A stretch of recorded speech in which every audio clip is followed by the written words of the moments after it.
A graça e a paz, queridos. Aqui estamos para trazer a lição de número 5 de jovem. Vai ser uma lição importante. Hoje nós vamos estudar o caráter da pregação de Paulo. Paulo, esse apóstolo, esse grande homem de Deus, que teve toda a sua vida, dedicada à vontade de Deus. Foi um instrumento poderoso na mão do Senhor. Então hoje nós vamos estudar essa lição de número 5 de jovem, e também eu não posso deixar de fazer esse pedido, Se você ainda não se inscreveu em nosso canal, que você se inscreva em nosso canal, dê o seu like, dê o toquinho no sininho para você receber novos vídeos, Se você quiser conhecer o nosso canal aí, dá um toquinho, você que já abriu ele, dá um toquinho aí em cima do meu retrato ou em cima do meu nome, que vai abrir o canal todo aí com facilidade. Você vai ver todos os vídeos que eu tenho aí. Inclusive, eu não tenho só os vídeos de escola dominical, tenho vários temas. Você dá uma olhadinha aí que você vai gostar, tá bom? Mas deixa a sua inscrição aí, em nome de Jesus. Bem, então vamos ver nesta lição, embora o apóstolo Paulo, ele fosse um homem que tivesse uma educação religiosa muito boa, Ele era um pregador corajoso demais, O título da lição é o caráter da pregação de Paulo.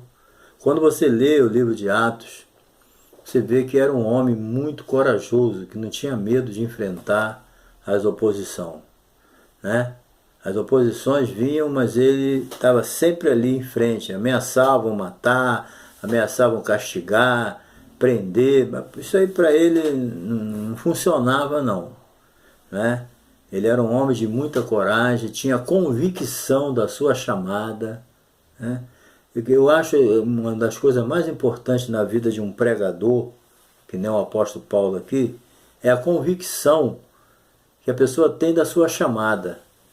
Porque se a pessoa tem dúvida da sua chamada, já complica, já é um empecilho, Mas ele não. Ele tinha certeza que ele tinha sido chamado por Deus. Depois daquele encontro que ele teve com Jesus, na estrada de Damasco, a sua vida foi totalmente transformada. E todo aquele ímpeto que ele tinha contra a igreja se tornou a favor da igreja. Foi bênção, Então é isso que nós vamos estudar aqui, o caráter da pregação de Paulo. Então, embora ele fosse uma pessoa que fosse muito bem educada, tivesse uma educação religiosa tremenda, O seu compromisso como apóstolo de Cristo era com a mensagem do Evangelho. Era isso. Ele disse que nada propôs saber a não ser o Evangelho. Ele queria era pregar o Evangelho. Ele diz aqui, irmão, quando eu fui ter convosco, anunciando-vos o testemunho de Deus, não fui com sublimidade de palavra de sabedoria, porque nada me propus saber entre vós, senão Jesus Cristo e esse crucificado. Aqui ele já dá o que ele pregava. Ele não queria mostrar sabedoria, ele não queria mostrar conhecimento, ele não queria se mostrar de um modo geral, Não, ele queria pregar a mensagem certa. Ele não queria se exaltar. Ele queria pregar a salvação, ele queria ver o povo salvo. Então ele não usava, embora ele fosse um homem muito sábio, mas ele não usava de sublimidade de palavra, de sabedoria humana, Ele não tinha o objetivo de impressionar ninguém. Às vezes os pregadores hoje, eles querem impressionar as pessoas, mostrar que são grandes pregadores, são eloquentes, têm grandes conhecimentos. Mas o apóstolo Paulo aqui, ele não tinha essa intenção não. Ele queria, sabe o quê? Era impressionar, era o diabo, tirar o diabo de cena, sai fora e pregar a palavra, entendeu? Então, ele não queria impressionar as pessoas com a sua oratória, mas levar os crentes a um conhecimento mais profundo de Cristo. Ele queria que as pessoas conhecessem a Cristo. Era isso, entendeu? Então, mesmo caluniado, ofendido pelos sábios da igreja de Corinto, ele não usou as suas habilidades humanas para se defender ou vangloriar, A sua mensagem era o Evangelho. Só isso. Entendeu? Ele nunca quis bater de frente para mostrar que ele sabia mais. Ele batia de frente para mostrar o Cristo crucificado, aquele que morreu, ressuscitou e um dia veio buscar a sua igreja. Era isso que ele queria. E ele conseguiu ver muita gente salva. Fundou muitas igrejas. Coríntios era uma igreja que ele tinha como filha, né? Bem, Paulo era capacitado e chamado por Deus. A primeira parte aqui. Bem, a formação religiosa, né, de Paulo aqui, como todo judeu, né, ele recebeu uma educação familiar e também na sinagoga, estudando assim algumas disciplinas seculares, né? Além do Pentateuco, ele aprendeu hebraico e também aramaico. Isso aí também era aprender essas línguas era comum, né, naquela época. Saulo de Tarso, ele foi a Jerusalém para ser instruído pelo grande mestre da época, né? O fariseu mais reconhecido da época era Gamaliel, né? Ele aparece lá o nome dele, né? Atos 23:3. Gamaliel foi membro do Sinédrio. Apesar de tudo, Paulo, quando se converteu, passou de perseguidor a perseguido, né? Apesar de toda a sua bagagem intelectual, a sua experiência com Deus, suplantou tudo, né? A Bíblia não condena nenhuma bagagem intelectual, a Bíblia não condena nada disso, né? Mas só que para tu ganhar as almas das pessoas, você precisa pregar o Evangelho, porque o Evangelho é poder de Deus para a salvação de todo aquele que crê. Tem que ter sabedoria para pregar, mas a sabedoria humana, ela não é suficiente para converter ninguém, entendeu? Ela é importante na nossa vida, mas para converter, sabedoria humana não vai ficar andando no deserto, entendeu? Número 2 aqui, formação educacional. Como judeu da diáspora, Paulo também recebeu a educação helenista, né? Sendo de origem judeu, mas recebeu uma educação judaica, helenista, grega. Então, Tarso era uma cidade importante, onde era a cidade de Saulo, né? Então, Tarso era uma cidade importante, tinha as 3 maiores universidades do mundo na época, né? Segundo o autor aqui, e delas saíram vários filósofos da escola estoica, e manteve a tradição, né, retórica até o século II, depois de Cristo. Agora, quanto à sua formação ministerial, o apóstolo Paulo, após a sua conversão, ele se dirigiu a Damasco, ficou ali 3 anos, depois ele foi para Jerusalém, né? 15 dias passou lá com Pedro e Tiago, né? Os dois. Então, até ser enviado para a obra missionária com Barnabé, ali na igreja de Antioquia. Foi muito provado até ser enviado, né? E depois foi mais provado ainda, né? Porque ele, quando essa igreja de Antioquia surgiu, fundada por aqueles que foram dispersos, né? Pela perseguição, ela começou a crescer e a igreja de Jerusalém, os apóstolos mandaram Barnabé ir lá dar uma olhada. Barnabé chegou lá na igreja de Antioquia, a igreja gentia, né? Olhou, viu a graça de Deus, viu o crescimento, foi lá em Tarso, chamou Paulo e ele ficou 1 ano com Paulo ali e outros ensinando a palavra de Deus. Então, quando foi no capítulo, 1 ano depois, no capítulo 13 de Atos, os Barnabé e Saulo são enviados para a obra missionária. Então ali começa uma vida completamente de luta e batalha e perseguição. Não foi fácil, né? A vida de Barnabé e Saulo como missionários da igreja primitiva. Ok? Número 3 aqui é a autoridade do apóstolo, certo? Paulo, ele sabia, né, e entendia a devida presciência de Deus. Por quê? O seu chamado, né, como os profetas, né? A gente sabe que no Velho Testamento sempre usava aquela expressão chamado desde o ventre, da mãe. E Paulo também aqui, se conhecendo a presciência de Deus, ele se considera também chamado desde o ventre, escolhido por Deus para essa obra. Ele entende dessa maneira e se expressa assim, chamado desde o ventre da sua mãe. Bem, quando o Senhor se revelou a Paulo, ele então entendeu o seu chamado. Por isso, ele sempre enfatizava que não fora chamado por homem, entendeu? Por homem algum, nem autoridade, nem pelos apóstolos, entendeu? Mas pessoalmente por Jesus. Devido a ele não ter vivido com os 12 apóstolos, né? Ele não foi um dos 12.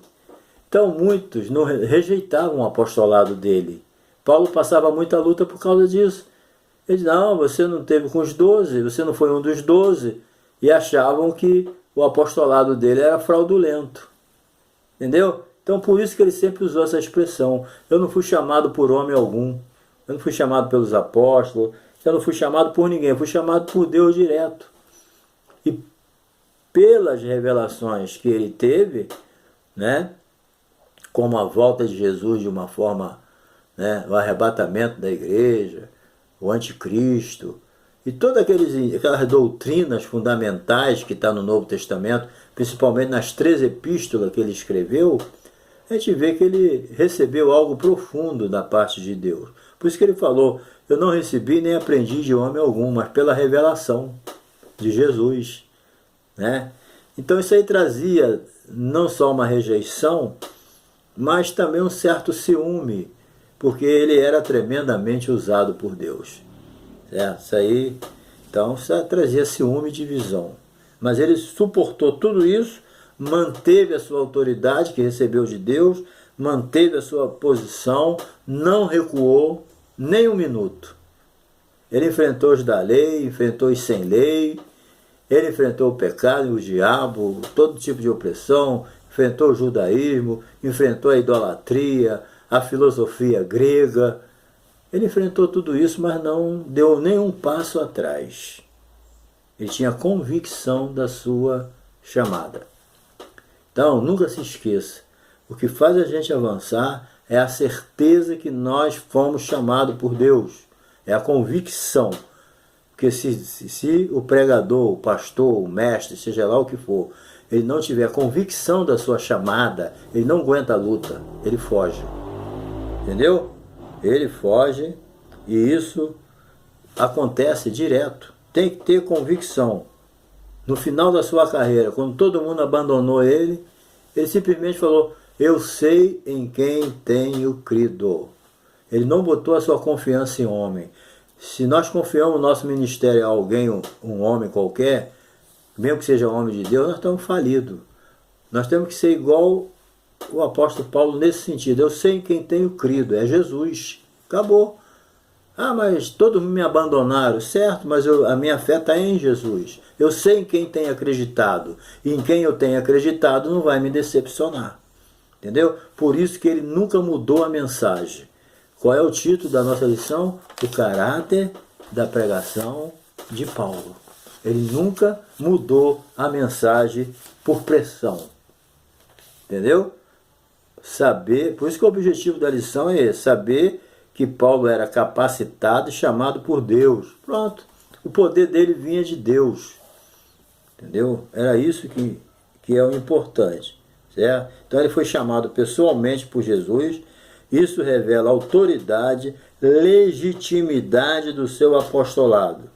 Devido aos questionamentos dos falsos mestres, ele tinha que estar falando isso. Mas se não houvesse esse questionamento, ele não ia nem ficar falando sobre isso, porque não tinha necessidade. Né?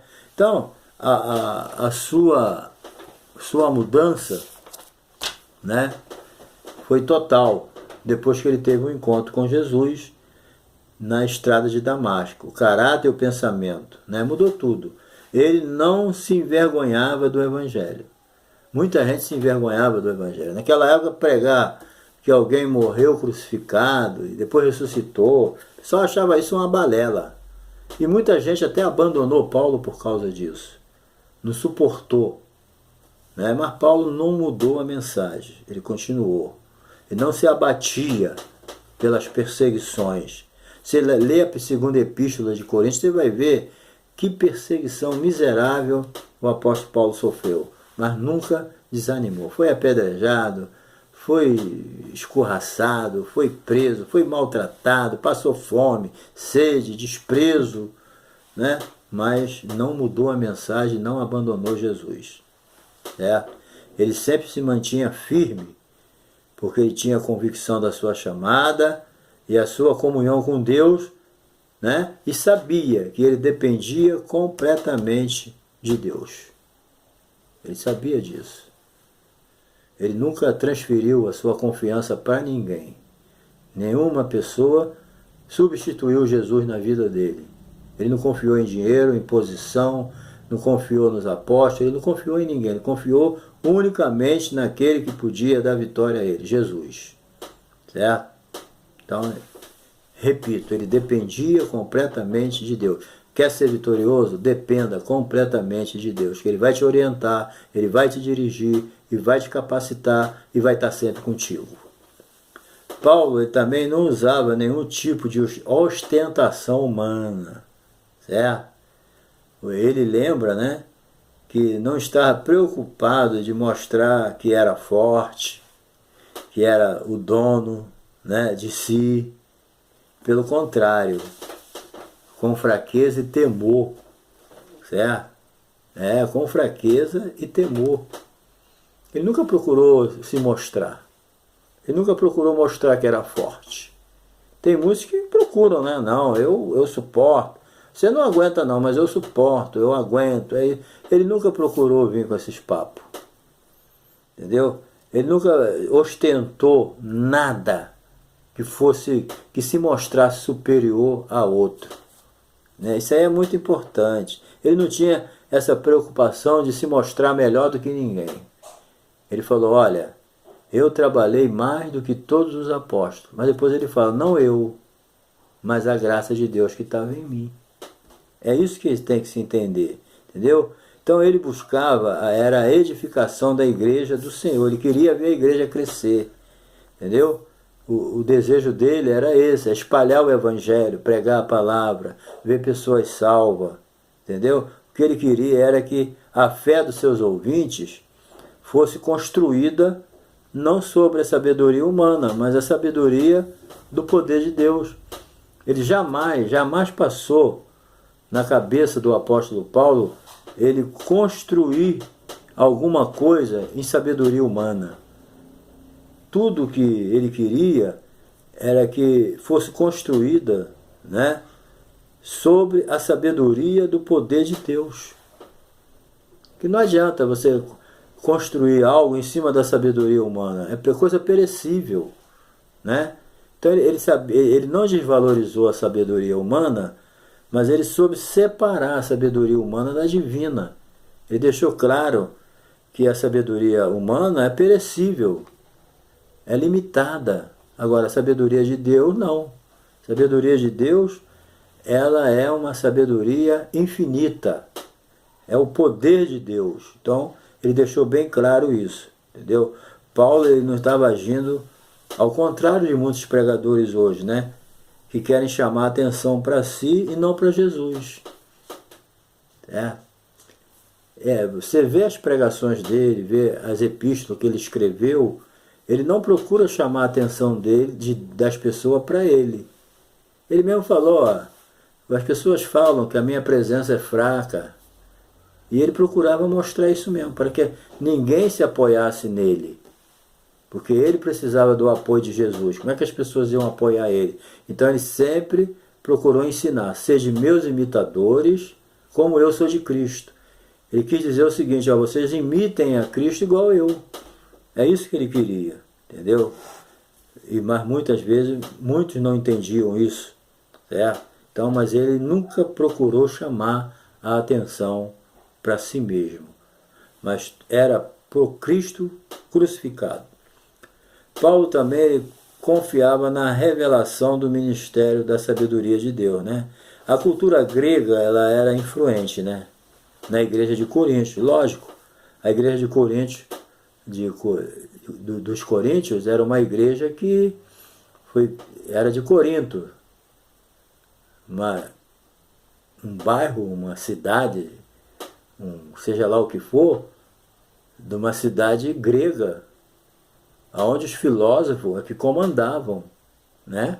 Então, a igreja de Corinto, ela vivia no meio da filosofia, vivia no meio dos filósofos estoicos, né? Vivia no meio da cultura grega. Então ela não tem como ela não ter sofrido a influência dessa cultura, né? Não tinha como. Então, para que Paulo, então, ele confiava no mistério da sabedoria de Deus, para poder suplantar essa sabedoria grega que estava enraizada na vida dos coríntios. Entendeu? Então, ele procurou agir dessa maneira. E a cultura grega, ela era influente na igreja de Corinto. Para os gregos, né, a busca da sabedoria somente era possível com muita investigação.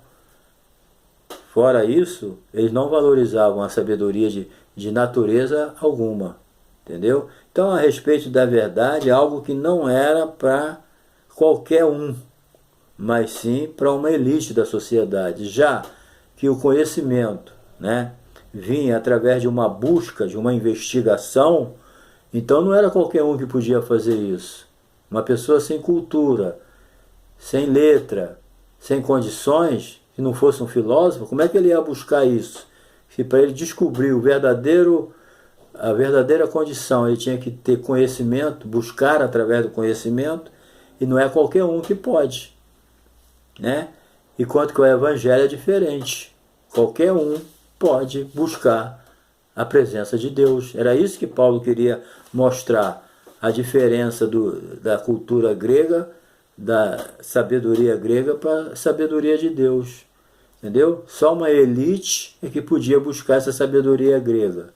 Enquanto a sabedoria de Deus, qualquer um poderia se dispor a buscar, que recebia. Era isso que ele estava ensinando ali, né? Então, qualquer um, mas sem uma elite. Na sociedade helênica, ele conhecia bem a cultura grega. Ninguém conhecia melhor a cultura grega do que Paulo, então ele sabia separar, né? Mas após a sua conversão, ele descobriu a verdadeira sabedoria. Ele falou que a sabedoria humana ficou como esterco. Tinha sua utilidade, mas o que valia era a sabedoria de Deus, né? Então, tudo o que precisamos saber para recebermos a salvação, a revelação do Espírito Santo a respeito da mensagem da cruz. Bem, o poder de Deus para a salvação da humanidade não é uma mensagem secreta, certo? Não é. Ela é revelada pela palavra de Deus. Entendeu? É a palavra de Deus que revela. Na Bíblia não tem nada escondido. Certo? Tem sim, as revelações são gradativas. Mas o essencial que as pessoas precisam para ser salva está claramente na Bíblia. É a pregação do Evangelho. Por isso que ele falou aqui, ó, nada quis saber entre vós, a não ser a Jesus Cristo e esse crucificado. É simples. Ele pregava um Jesus crucificado. Quem achava que ele era louco não recebia. Agora, quem entendia a mensagem se convertia e tinha Jesus como Senhor. Porque o Jesus crucificado foi morto, foi sepultado, mas ressuscitou ao terceiro dia, está no céu, enviou o Espírito Santo, enviou a palavra, né? É isso que as pessoas têm que entender. E o Espírito Santo é que convence as pessoas. Então, o poder de Deus para a salvação da humanidade não é uma mensagem secreta, ela é revelada na palavra de Deus.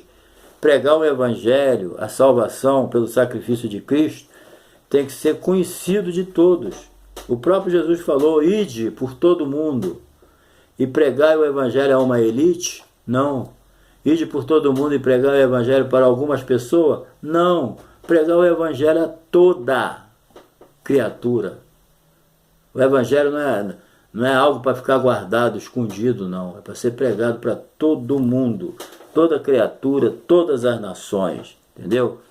Bem, embora os gregos, muitos não conseguiam, né, compreender a mensagem da encarnação de Cristo, a sua crucificação e morte e ressurreição não entendia, mas era pregada, né? Para o homem natural, em especial o grego, né, que está dentro do nosso contexto aqui, crer na vitória da cruz era uma vergonha, né? Crer num homem que morreu crucificado, pois é, só convencido pelo Espírito Santo. E a gente não deve nem entrar nesse detalhe, se a pessoa vai entender ou não, isso aí não cabe a nós, é o Espírito Santo. Nós vamos pregar a palavra corretamente, pregar o Evangelho. A Bíblia manda você pregar o Evangelho, a Bíblia não manda você convencer ninguém, tá? Então, a Bíblia é bem clara nessa parte. Somente pelo Espírito Santo o homem pode aceitar a mensagem da cruz. Certo? Está tão claro o versículo, né? O Evangelho é poder de Deus para a salvação de todo aquele que crê. E outro versículo diz, é loucura, a palavra da cruz é loucura para os que se perdem. Mas para nós que somos salvos é poder de Deus. Então aquilo que era escândalo para o gentio, era loucura e era maldição para o judeu, para nós é salvação. Entendeu? Finalmente aqui, a disposição para receber o Espírito. O apóstolo aqui esclarece, os que receberam o Espírito do mundo, é os que receberam o Espírito, e os que receberam o Espírito de Deus, né? Então tem aqueles que receberam o Espírito do mundo, e tem aqueles que receberam o Espírito de Deus. O Espírito do mundo é o sistema organizado, né, com base na injustiça, na sua corrupção, né? Era o modelo do Império Romano na época, né? Com suas ramificações, claro. Então, esses jamais vão se submeter ao Espírito de Deus, porque teriam que denunciar suas filosofias e o modo de vida, e os prazeres carnais que recebeu. Então, o Espírito Santo de Deus, né, é que ensina, certo? Então a gente entende isso, porque não tem como, gente. Se uma pessoa não entende, ele não aceita, certo? Então tem que ter essa disposição para poder entender, ok? Vou ler aqui. Suas filosofias, modo de vida, prazeres carnais que recebeu. Quem recebeu o Espírito de Deus é ensinado por ele. A filosofia do mundo está lá. Mas quem recebeu o Espírito Santo de Deus, ele é ensinado pelo Espírito Santo. Jesus falou, quando ele vier, ele vos ensinará todas as coisas e vos fará lembrar de tudo que temos dito. A nossa função é pregar. Prega, quem vai convencer é o Espírito Santo, tá bom? O salvo tem a mente de Cristo. Na igreja de Corinto existia um grupo de pessoas que se consideravam espirituais com base na sabedoria humana e consideravam os demais como crianças espirituais. Era o pensamento errôneo deles, né? O apóstolo rebate esses membros dizendo que se eles questionavam a mensagem da cruz de Cristo e a consideravam loucura, então na realidade eram homens naturais e por isso não compreendiam as coisas do Espírito de Deus. Entendeu? Então, que Deus abençoe e que você possa fazer um bom proveito dessa lição, tá bom? Deus te abençoe, até a próxima e não se esqueça de dar o seu like e de se inscrever aí em nome de Jesus. Amém?